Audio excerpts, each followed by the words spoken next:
ఆదిలాబాద్లోని నీటిపారుదల శాఖ కార్యాలయంలో ఏసీబీ అధికారులు ఆకస్మిక దాడులు చేపట్టారు. ఇద్దరు అధికారుల లంచం తీసుకుంటుండగా రెడ్ హ్యాండెడ్ గా పట్టుకున్నట్లుగా ఏసీపీ డీఎస్పీ మధు తెలిపారు. సోనాలకు చెందిన ఒక వ్యక్తి నుంచి కార్యాలయంలో 60,000 తీసుకుంటుండగా executive engineer Rathod Vithal, assistant engineer Ramesh ను ఏసీబీ ఆదిలాబాద్ రేంజ్ ట్రాప్ బృందం రెడ్ హ్యాండెడ్ గా పట్టుకున్నట్లుగా తెలిపారు. ఎగ్జిక్యూటివ్ ఇంజనీర్ నివాసం నేరేడ్మెట్లోని సోదాలు చేస్తున్నట్లుగా తెలిపారు.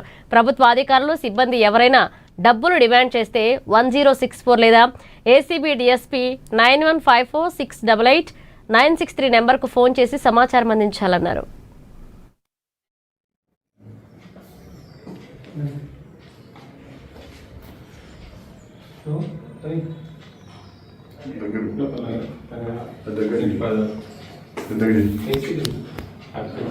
నేను ఏసీబీ డీఎస్పీ ఆదిలాబాద్, నా పేరు జి మధు.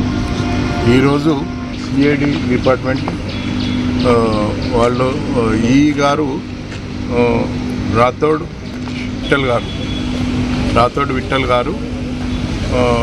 తర్వాత ఈ గారు రాథోడ్ విఠల్ గారు, తర్వాత ఏఈ గారు రూపావతి రమేష్ గారు ఒక కంప్లైంట్ దగ్గర నుంచి 60,000 డిమాండ్ చేసి ₹1,00,000 మొదటగా ₹1,00,000 డిమాండ్ చేస్తారు. తర్వాత అతను బతిలాడగా 60,000కి వస్తుంది. 60,000కి వచ్చిన అమౌంట్ను అతను ఈరోజు యాక్సెప్ట్ చేస్తుండగా ఏఈ గారు యాక్సెప్ట్ చేస్తుండగా ఈ గారి సమక్షంలో ఇద్దరిని రెడ్ హ్యాండెడ్గా పట్టుకోవడం జరిగింది.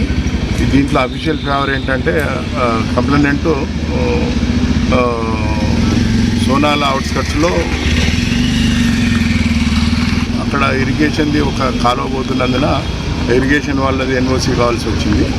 సో అందుకని వాళ్ళు ఇరిగేషన్ డిపార్ట్మెంట్ ఎన్ఓసీల కోసం డబ్బులు డిమాండ్ చేసి 60,000 తీసుకుంటున్నట్లుగా పట్టుకోవడం జరిగింది.